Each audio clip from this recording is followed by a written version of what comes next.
Muy buenos días, licenciado. Muchas gracias por esta invitación. Un abrazo fraterno a todo el Ecuador. ¿Por qué se cayó esa búsqueda de un consenso en el movimiento indígena de cara a la segunda vuelta? Bueno, yo quisiera dar mi opinión como un actor que estoy desde fuera de la dirigencia del movimiento indígena y obviamente un actor político y de emprendimiento preocupado por nuestro país. Considero que en todas las etapas ha existido estas divergencias dentro del movimiento.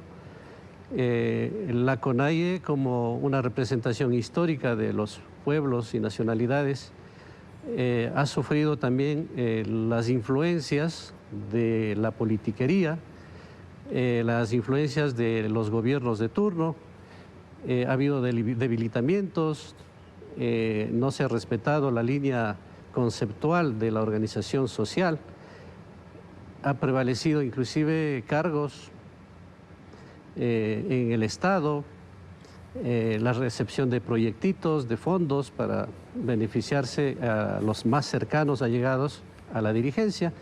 Entonces, desde esa perspectiva, pues la realidad se refleja en lo que está ocurriendo. Vemos al presidente de la CONAIE solo, rodeado por un poco de seguidores, mientras las reales bases en la Amazonía, en la costa y en la Sierra Ecuatoriana, obviamente están pensando en el país, están preocupados por la democracia, están preocupados por ser interlocutores reales dentro del proceso de reinstitucionalización del Ecuador y además de defensa de la democracia. ¿Qué es lo que sí quieren estas bases que no ha logrado identificar la dirigencia actual de la CONAIE?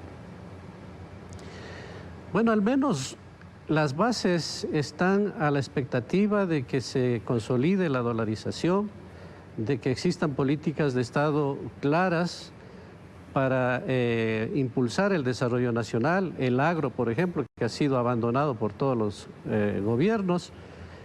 Entonces, la necesidad de generar políticas de Estado que beneficien a todos los actores, no solo por conveniencia a ciertos grupos políticos dirigenciales. Y las bases, obviamente, rememoran y recuerdan que el Ecuador estuvo gobernado por un sector político de extrema izquierda, que no lo es en honor a la verdad. Tampoco quiere la extrema derecha de privatizaciones absurdas, ciegas. Quiere un país y un Estado que sea honesto, que sea solidario, que sea productivo y que nos beneficie a todos. En este sentido, es la lectura que nosotros tenemos. Nosotros hemos caminado en los últimos años con la Federación Nacional de Organizaciones Campesinas y pulsamos a nivel de las provincias esta necesidad de tener acceso a créditos blandos, por ejemplo, en materia de financiamiento desde la banca pública y privada. Hay mucho por hacer.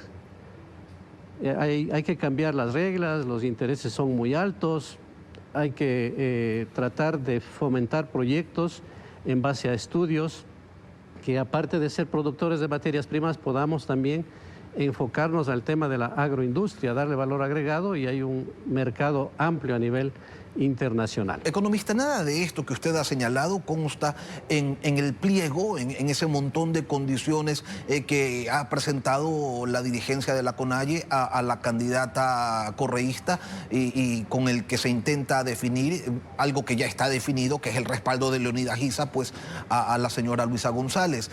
Yo le quería preguntar si este pliego de peticiones le aporta algo al movimiento indígena o lo termina fracturando aún más, profundiza esa desconexión de la dirigencia con las bases.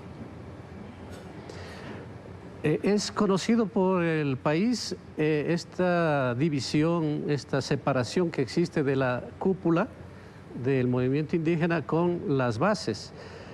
Yo pienso que es una postura muy respetable, obviamente, de las personas, pero el movimiento, la organización va a cuidar, obviamente, mantener estos nexos históricos de lucha por derechos y por propuestas de desarrollo reales, no al populismo que no ha dado sus frutos. Ya vemos cómo se ha despilfarrado el dinero con endeudamientos, con mala administración de los buenos precios del petróleo que se tuvieron en los años anteriores.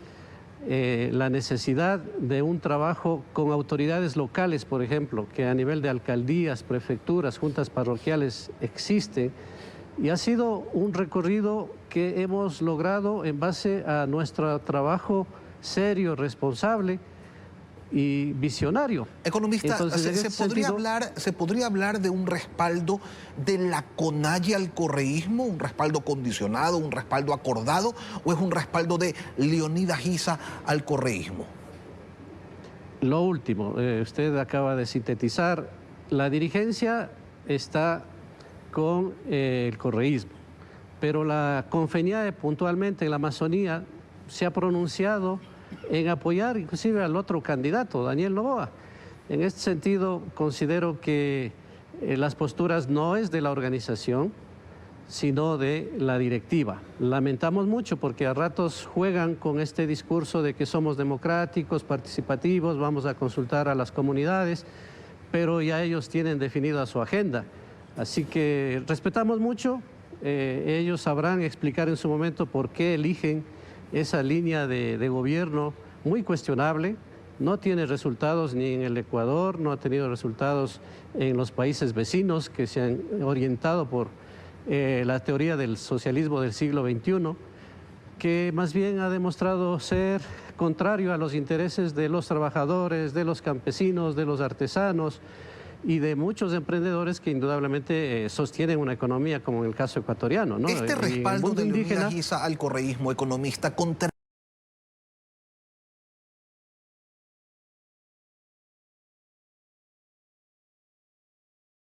o como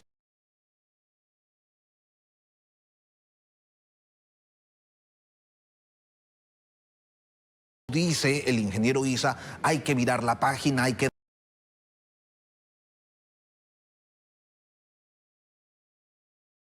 dar un salto dialéctico que les permita obviar pues las persecuciones, las agresiones, la criminalización. Yo pienso que está equivocado si tiene esa visión. Las bases no olvidan, hablan de, por ejemplo, el cierre de escuelitas rurales, de la afectación al sistema de educación intercultural bilingüe, al sistema de intercultural de salud.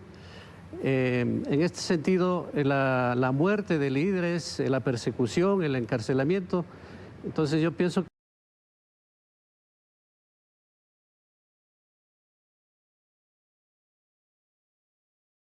los debates del mismo Pachacuti y de la CONAIE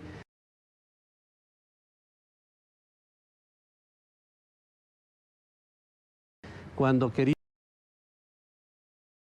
enrumbarse con un candidato con cierto populismo y carisma como Rafael Correa, yo fui contrario y me he mantenido en esa línea anticorreísta y el tiempo me ha dado la razón. Yo siempre decía que el populismo trae más pobreza, corrupción y obviamente no es conveniente para el país. Economista Tituaña, si este proceso que ha desarrollado Leonidas Giza no es representativo para las bases del movimiento indígena, entonces, ¿a qué se encuentra abocada esta organización?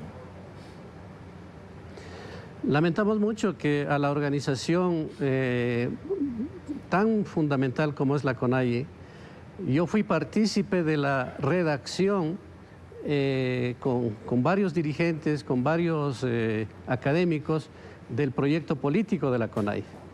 Y en el proyecto político no reflejamos ni datos de la extrema izquierda ni de la extrema derecha. Nosotros los pueblos y nacionalidades tenemos una reivindicación histórica que hay que construirla.